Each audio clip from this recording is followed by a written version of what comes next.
देश के समस्त याची भाई और बहनों को जय हिंद। मित्रों, नए साल के अवसर पर मेरे तरफ से आपको ढेर सारी शुभकामनाएं। आपको जल्द से जल्द आपको वर्दी मिले, आपका नियुक्ति हो, प्रदेश का सेवा करने का आपको अवसर मिले। मैं माता रानी से यही दुआ करूंगा। मित्रों, लगातार मैं 3 से 4 दिनों से ग्रुप में देख रहा हूं तमाम लोगों के द्वारा, हमारे भाई बहनों के द्वारा फोन भी आ रहा है काउंटर पे लेके और माननीय उच्च न्यायालय इलाहाबाद में जो निर्णय आया था उस पे और जो ये 60 कट का ऑडियो कुछ विशेषज्ञों के द्वारा बताया जा रहा है, उस पे काम करने का हम पे दबाव आ रहा है। आज हर बात पे वेरीफाई मैं करूंगा। सही क्या है, गलत क्या है, इसका निर्णय लेना आप पे निर्भर है।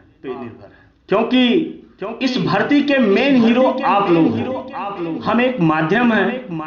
हम आपको बता सकते हैं, दिशा दिखा सकते हैं, लेकिन बिना आपके सहयोग के बिना कुछ भी कार्य संभव नहीं। अब बात कर लेते हैं काउंटर के बारे में। काउंटर को लेके ज्यादा माथापेची हो रहा है। मित्रों, काउंटर का जो समस्या है वो स्टेट का है। पुलिस भर्ती उन्नति बोर्ड का है। वो पुलिस मुख्यालय का। हमारा जो कार्य था वो हम लोग सफल हुए हैं। केस में नोटिस हो चुका है। काउंटर और रिजवाइंडर जैसे चीजों को ऑर्डर में लिखाया जा चुका है। काउंटर देना उनका कार्य है, उसका जवाब देना रिजवाइंडर के रूप में हमारा कार्य। वो जैसा काउंटर देंगे एक बेहतर जवाब उनको मिलेगा। इसके लिए हम लोग तैयार हैं। काउंटर को लेके कोई भी भाई परेशान ना रहे। ये उनका सिर दर्द है। ये माननीय सर्वोच्च न्यायालय है, कोई गांव का कचहरी नहीं है, कोई तहसील नहीं है कि बार बार उनको समय दिया जाए और ऐसे वो करते रहे कांटी। इस बार जब तो नहीं आते हैं काउंटर लेकर, तो क्या देंगे जवाब ये तो वो जाने, कोर्ट जाने। लेकिन इतना जरूर है कि हम उस पे इस बार विरोध करेंगे कि आगे कोई समय ना दिया जाए और एक फाइनल आर्गुमेंट का डेट डिसाइड किया। तो काउंटर को लेके कोई भी भाई परेशान ना रहे। कोर्ट में जो बेहतर प्रयास किया जा रहा है, अभी तक हम लोग सफल हुए हैं और आगे एक बेहतर प्लानिंग के साथ कार्य किया जाएगा। जरूर सफलता मिलेगा। न्यायालय से ही हमको वर्दी मिल सकता है। नियर अबाउट कोई और शॉर्टकट आइडिया नहीं। मेरे विवेक और मेरे अनुभव के अनुसार। अब जो अन्य बातें चल रहा है हाई कोर्ट को लेकर, हाई कोर्ट में सिंगल बेंच में ए हुआ, डिवीजन बेंच में ए हुआ, वैकेंसी कैरी फॉरवर्ड। मित्रों, कैरी फॉरवर्ड को लेके आपने कभी मंथन किया? कभी सोचा कि हम कैरी फॉरवर्ड पे कभी हारे हैं? सीट जब डिटेल आया था हेडक्वार्टर के द्वारा, एक पर्सनल एफिडेविट डीआईजी स्थापना के द्वारा कोर्ट में दाखिल किया गया था। उसके बाद जब आर्गुमेंट हुआ था उस समय वैकेंसी पे स्टे लगा था। तो हम कहां हारे थे? उसके बाद क्या कैरी फॉरवर्ड या वैकेंसी पे कभी बहस हुआ? आपने सोचा? बहस किस पे हुआ है? हमारी मेन कमजोरी क्या है? हम किसके वजह से हारे हैं? आपने ध्यान नहीं दिया और कुछ व्यक्ति विशेष, कुछ विशेषज्ञों की वजह से आप बरगला जाते हैं। हमारी जो मेन कमजोरी है, जो मेन समस्या है, जो मेन पॉइंट है, वो धूल है। हम सिंगल बेंच में भी जीतते जीतते हार गए। हारे क्यों? रूल की वजह से। डिवीजन बेंच में भी हम क्यों हारे? रूल की वजह से। आप देखे भी होंगे, आप रूल को पढ़िएगा, रूल 15G, रूल 15F और ऑलरेडी रूल 15E रणविजय बनाम स्टेट चैलेंज हो चुका है, जिसे लीगल मान चुका है डिवीजन बेंच। आप सारी बातें जानते हैं, लेकिन कुछ विशेषज्ञों की वजह से आप बरगला जाते हैं। कैरी फॉरवर्ड हो गया, ये हो गया, वो हो गया। पूरी भर्ती का फ्यूज कंडक्टर है। इसमें हम सफल रहे अल्ट्रा वायरस घोषित करने के लिए, तो 100% सबको वर्दी मिलेगा, कोई भी निराश होके नहीं। यह हर भारतीयों के बारे में मैं बता रहा हूं। 2015 हुए या 2018 ये हुए, 2018 बी रूल को जब तक अल्ट्रा वायरस घोषित नहीं होता है, एक भी सीट नहीं पाओगे। यही कंडीशन सिंगल बेंच में, डबल बेंच। अब आप सोचोगे कि क्या इसका निवारण पहले क्यों नहीं हुआ? आप एक सर्च कर लीजिए, लोगों से राय ले लीजिए, क्या रूल या संविधान में इंटरफेयर करने का अधिकार किसको या कौन कर सकता है? मित्रों, सर्वोच्च न्यायालय ही एक न्यायपालिका का मेन स्तंभ है। वहां से ही हमको न्याय मिल सकता है। जैसे एसआई 2011 में रूल की वजह से माननीय उच्च न्यायालय इलाहाबाद में केस डिसमिस हुआ था, लेकिन सर्वोच्च न्यायालय दिल्ली में अल्ट्रा वायरस घोषित करके मेडिकल एब्सेंट या कैरेक्टर वेरिफिकेशन से बची हुई सीटें को दिया गया। आप इस बात को सोचिए, तमाम ऐसे उच्च कोर्ट के विद्वान हैं जो बरगलाने वाले आपको कहेंगे, लेकिन आप एक भावी सिपाही हैं, पढ़े लिखे हुए हैं, क्या सही है क्या गलत है, आपका भी जिम्मेदारी है सोचने का। तो हमारी वैकेंसी ना तो कैरी फॉरवर्ड हुई है और ना आगे होगा। हमेशा हम इस पे जीतते आए हैं और जीतेंगे 100%। आज हमें सोचने की जरूरत है, तो रूल पे जो सोचने की जरूरत है, इस पे डॉक्यूमेंट जुटाने की जरूरत है, इस पे मंथन करने की जरूरत है, इस पे रणनीति बना के एक उच्च कोर्ट के अधिवक्ता को आगे फाइनल हेयरिंग में खड़ा करने की जरूरत है, जिससे रूल को अल्ट्रा वायरस घोषित किया जा सके। और एक बात मैं आपको और बताना चाहता हूं, आपने देखा होगा कि जब हमारा आपका रीट एक्सेप्ट हुआ था, 20 से 25 मिनट तक महाभारत चला था, लेकिन हमारे द्वारा अधिवक्ता हायर किए गए श्री रंजीत कुमार जी के द्वारा 2 से 2.5 मिनट के अंदर रीट को एक्सेप्ट करा दिया गया था। चेहरा का फेस वैल्यू का क्या महत्व होता है, आप एक बार क्षणिक मात्र सोचिए। जो उच्च कोर्ट के अधिवक्ता 2 से 2.5 मिनट के अंदर रीट को एक्सेप्ट करा सकता है, जब वो 2 से 2.5 घंटा बहस करेगा तो क्या रिजल्ट निकलेगा, इस पे जरूर आप सोचिए।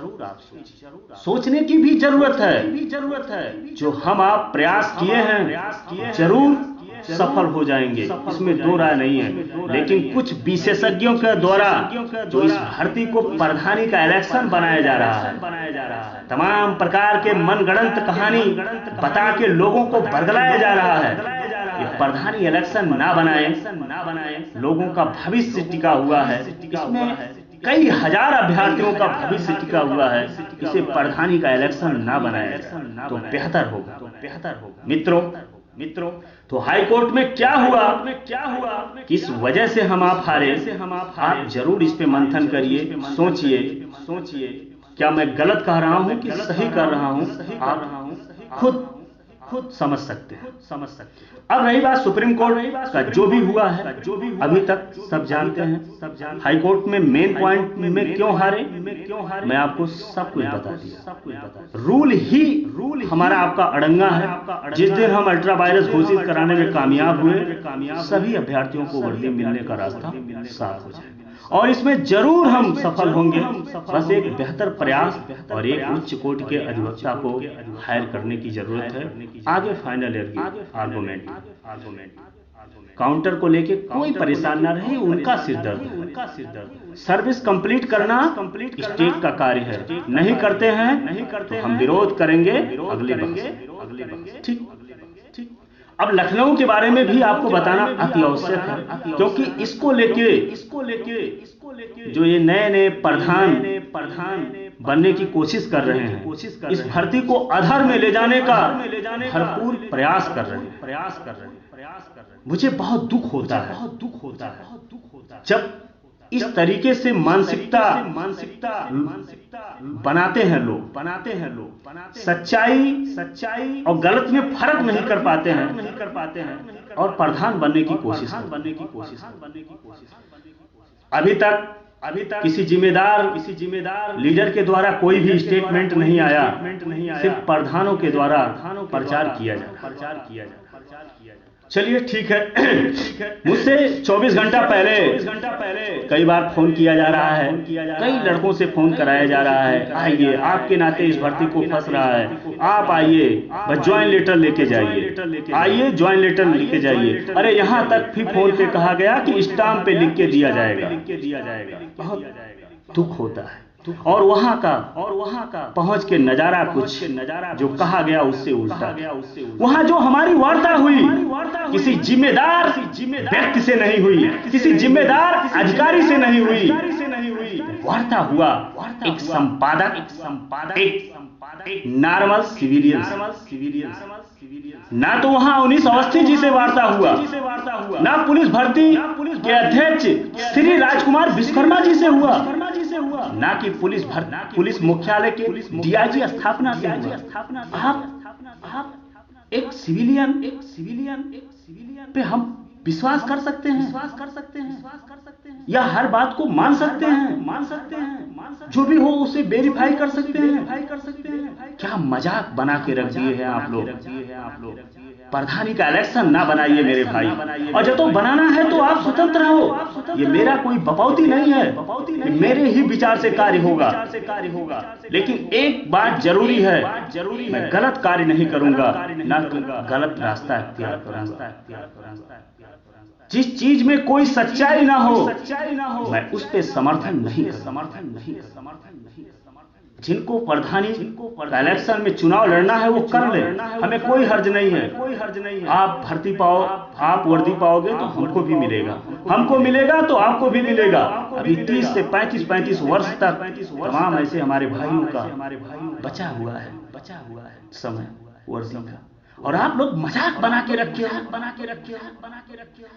ये शॉर्टकट आइडिया आपसे बेहतर हर स्तर से मजबूत थे। 1,72,000 शिक्षा में, क्या उनके पास पैसा नहीं था? यसाई के हमारे भाई ट्रेनिंग करने के भी बाद आज भटक रहे हैं, क्या उनके पास पैसा नहीं है?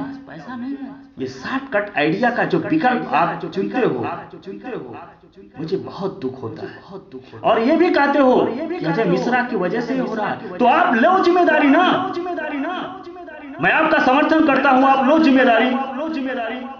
ये बरगलाने वाली बात मत किया करो। दोषारोपण का कार्य मत किया करो। आप में कार्य कराने का जतो है तो आप लो समर्थन, मैं साइलेंट हो रहा हूं। नहीं तो दम है तो स्टाम्प पे लिख के दो। ये बरगलाने वाली और इल्लीगल कार्य में कभी मैं समर्थन नहीं करता हूं। प्रदेश के 1751 हमारे भाइयों का विश्वास है, उनके माँ पिता का हम पे जो आस है बना के रखे हैं, उस आस को मैं आधार में नहीं छोड़ने दूंगा। मैं साइलेंट होके बैठना पसंद करूंगा, लेकिन गलत कार्य नहीं करूंगा।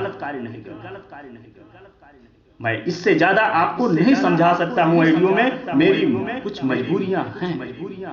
मेरी जो वार्ता हुआ है सिर्फ एक संपादक, एक नॉर्मल सिविलियन से हुआ है, ना तो किसी अधिकारी के ऑफिस में हुआ है, ना तो किसी अधिकारी से हुआ है।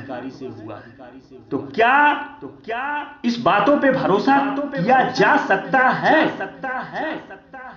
और कुछ मैं एग्जाम्पल दे रहा हूं। सिंगल बेंच में भी तमाम लीडर जज को खरीद लेते थे, जज के लड़के को नियुक्ति कर लेते थे। सेम मैटर, कंडीशन सिमिलर, वही वार्ता हो रहा था। मैं एग्जाम्पल दिया हूं, जो सिंगल बेंच में हो रहा था वही लखनऊ में ही सिमिलर मैटर पे, कंडीशन पे भी